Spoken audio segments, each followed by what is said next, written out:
Et pour ce grand réveil, j'ai le plaisir de recevoir Jean-Paul Briguelli, qui a été enseignant pendant 45 ans en lycée et en classe prépa. Vous êtes aussi, Jean-Paul Briguelli, agrégé de lettres, essayiste, avec notamment des ouvrages remarquables comme La fabrique du crétin en 2022 et L'école sous emprise en 2024.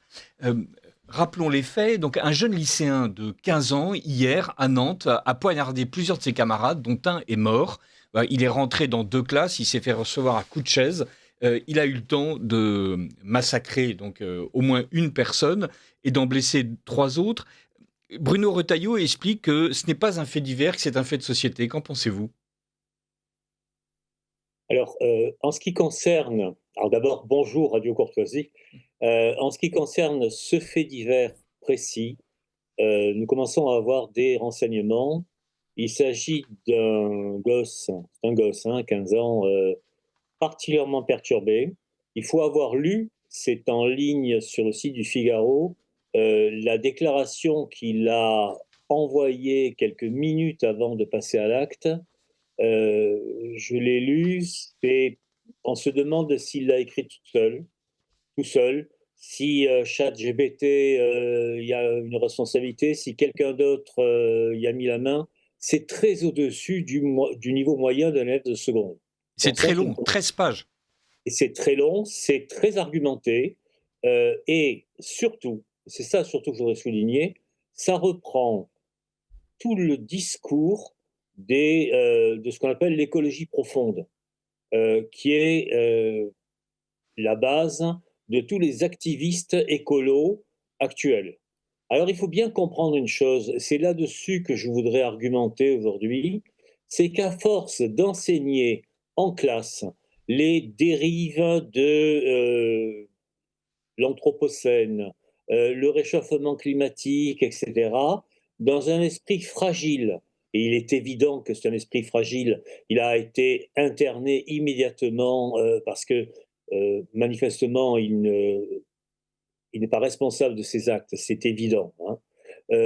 On alimente toutes les têtes fragiles. Il faut comprendre une chose, c'était l'objet de mon dernier livre, c'est que plus l'enseignement ne donne pas des savoirs réels et des savoirs discutés, plus elle laisse la porte ouverte à toutes les idéologies les plus folles, qu'il s'agisse d'idéologies religieuses, qu'il s'agisse d'idéologies écologiques, comportementales, tout ce que vous voulez.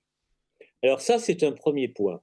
Le deuxième point, euh, Retailleau n'a pas franchement répondu là-dessus, il dit c'est un fait de société. C'est quoi le fait de société? Que les gosses se baladent armés actuellement, 9 fois sur 10, c'est parce qu'en fait, ils ne se sentent pas en sécurité. Voilà. Deuxièmement, les solutions du style il n'y a qu'à les fouiller, bien du plaisir. Je ne vous dis pas le nombre de plaintes pour délit de faciès qu'il y aurait immédiatement si on s'amusait à ce genre de choses. Troisièmement, mettre des portiques de sécurité, ça veut dire que toute rentrée de classe le matin prendra 2 heures. Dans l'établissement en question, il y a 2000 élèves. 2000 élèves. 2000 élèves à passer sous un portique. Vous allez me dire, oui, mais les petits n'ont pas d'armes. Oui, mais les petits, ils ont des armes pour les grands. Voilà, ça c'est une évidence. C'est comme ça que ça se passe.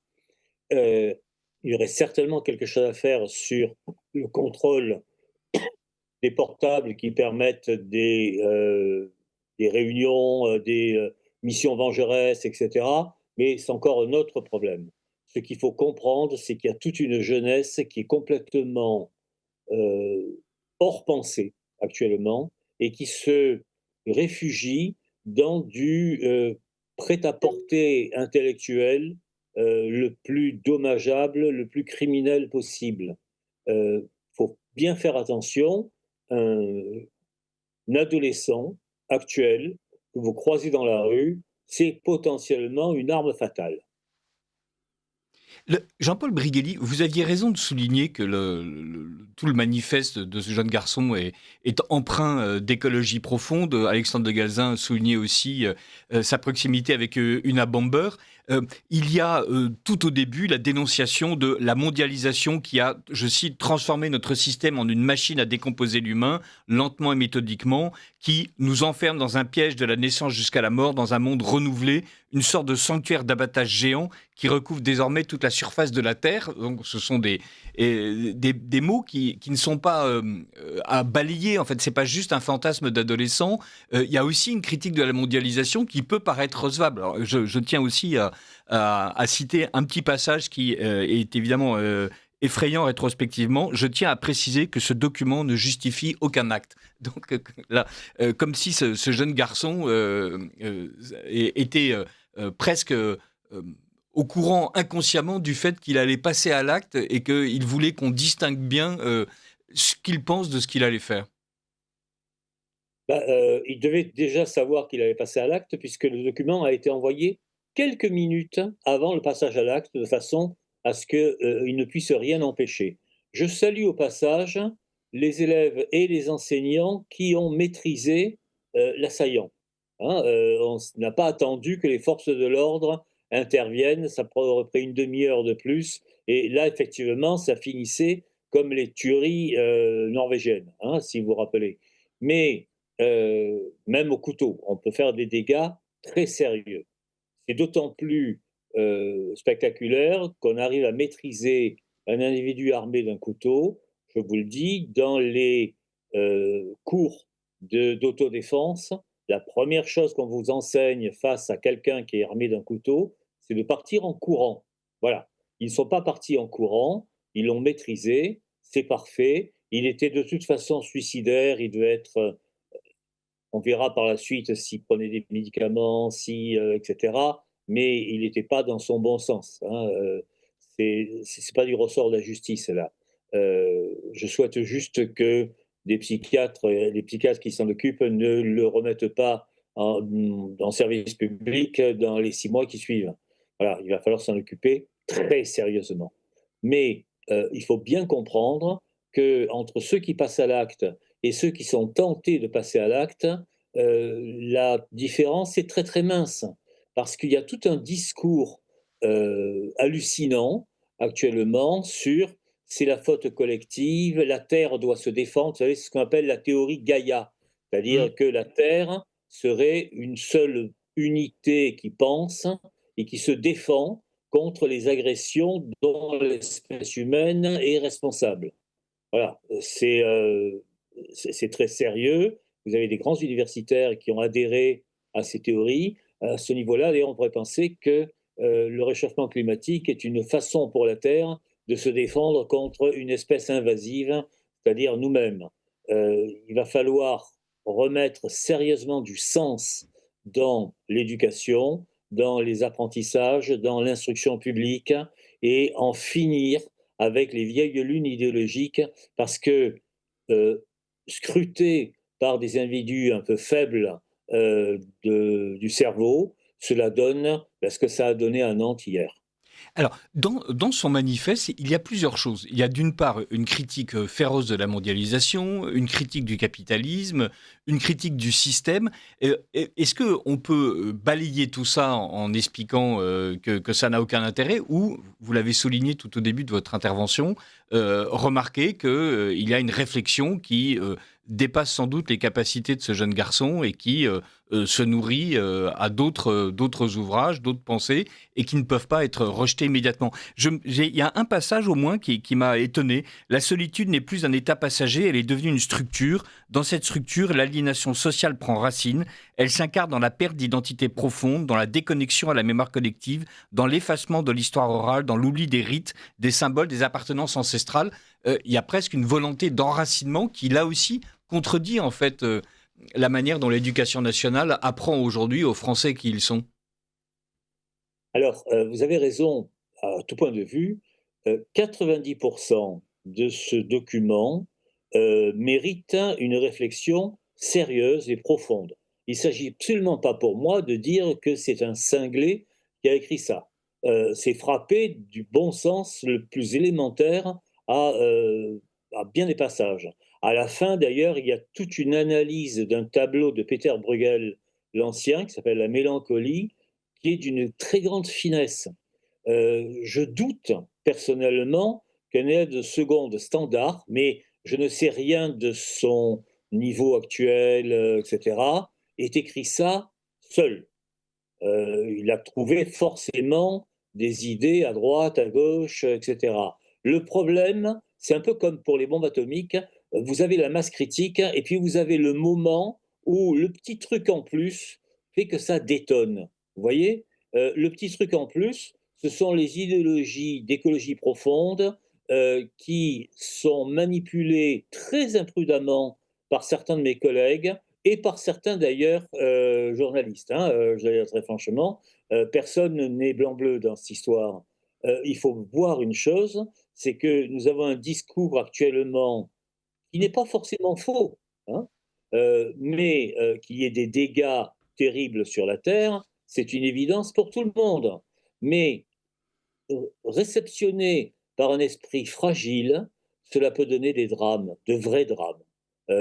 Pour le moment, on a une jeune fille qui est morte, on en a un autre qui est, sauf erreur de ma part, en très grand danger, qui a eu une atteinte à la carotide, etc. Euh, C'était jamais qu'un couteau. Hein. Nous serions aux États-Unis, il serait venu armé d'un fusil d'assaut et on aurait vu ce que ça aurait donné. Je rappelle que je reçois Jean-Paul Briguelli pour parler du meurtre hier par un lycéen nantais d'un de ses camarades et du fait qu'il en a blessé d'autres, et que nous recevrons tout à l'heure Jean Sévilla pour faire le bilan du pontificat de François. Jean-Paul Briguelli, dans votre dernier ouvrage L'école sous emprise, vous montrez bien que les têtes faibles sont encouragées en quelque sorte dans leur faiblesse par la manière dont l'éducation nationale, au lieu de parler de ce qu'est véritablement un système hydrographique et d'expliquer quelle est l'histoire des Plantagenets ou des Capétiens, a au contraire une manière très idéologique de présenter la société et a fait de l'école un lieu de débat où il est normal de remettre en cause le système capitaliste, de remettre en cause le système mondialiste, de remettre en cause l'État français, et donc de faire en sorte d'agiter en permanence des idées généreuses. Alors, j'explique dans mon livre, hein, je pars de la citation bien connue de Patrick Lelay, l'ancien directeur de TF1, disant: «Notre travail, c'est de créer du temps libre de cerveau pour Coca-Cola». C'est-à-dire que ce que fabrique, un média, ce n'est jamais que la possibilité du vide et ce vide est rempli alors pour un publicitaire, c'est rempli par des marques. Pour un idéologue, c'est rempli par des idées tordues. Euh, Tant que nous ne reviendrons pas à un enseignement sérieux, à la fois des matières, comme vous dites, de l'histoire, de la géographie, du français, de tout ce qui occupe en quelque sorte véritablement le cerveau, et tant que nous ne refuserons pas le débat avec des idéologies morbide, nous allons directement dans le mur. Il faut bien imaginer ça. C'est-à-dire que des têtes sensibles comme celles des enfants, hein, sont les plus propices au bourrage de crâne des imams, des islamo-gauchistes, des écolos profonds.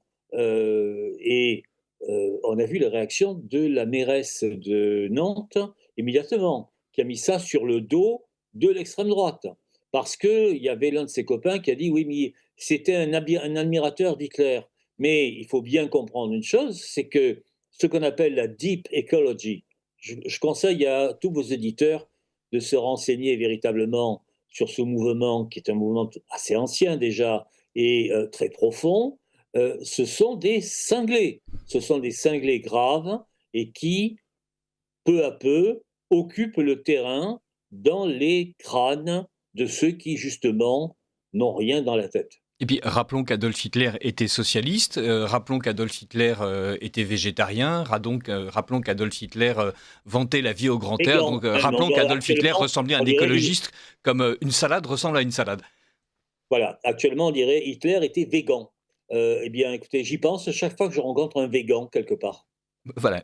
Et il y a dans la réaction de cet adolescent aussi quelque chose qui fait invinciblement parler à ce qui s'appelle l'anxiété écologique, et donc la manière dont cette génération est nourrie depuis 10 et 20 ans, et donc pour certains d'entre eux depuis le berceau, avec l'idée que la planète va mourir, qu'on est tous foutus, qu'on va griller, et donc on a réussi en fait à créer une génération qui est foncièrement euh, angoissé et qui a l'impression que son avenir n'est fait que d'horreur climatique, que d'horreur écologique, que d'horreur environnementale. Et évidemment, ce n'est pas le politique actuel qui va les rassurer. Pensez au poids du discours pendant le confinement, hein. Nous étions tous, à 2 doigts de mourir à cause d'un virus, quasi grippal.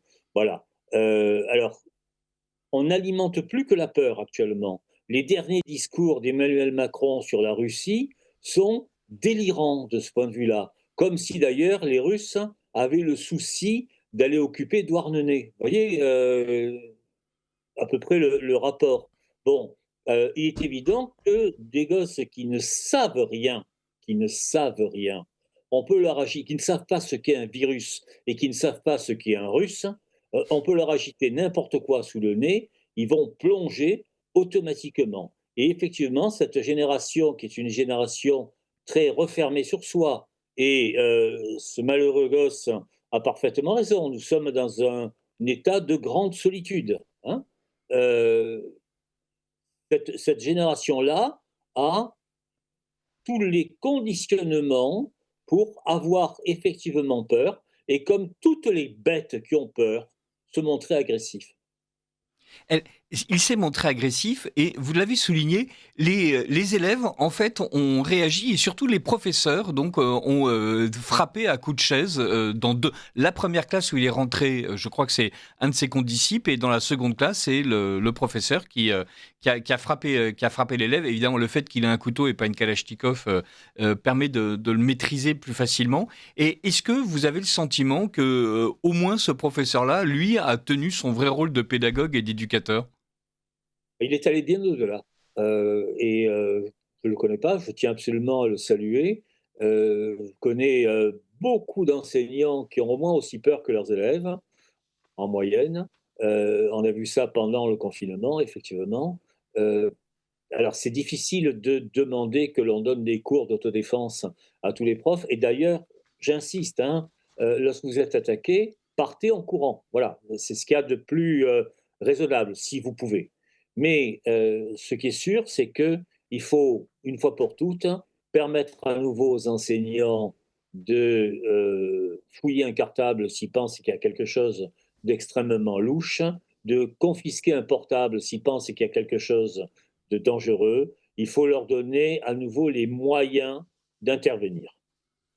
Voilà, les moyens d'intervenir. Merci beaucoup Jean-Paul Briguelli. Nous terminons avec presque une minute d'avance. Si jamais vous avez un mot à ajouter, n'hésitez pas dans les quelques secondes qui nous restent.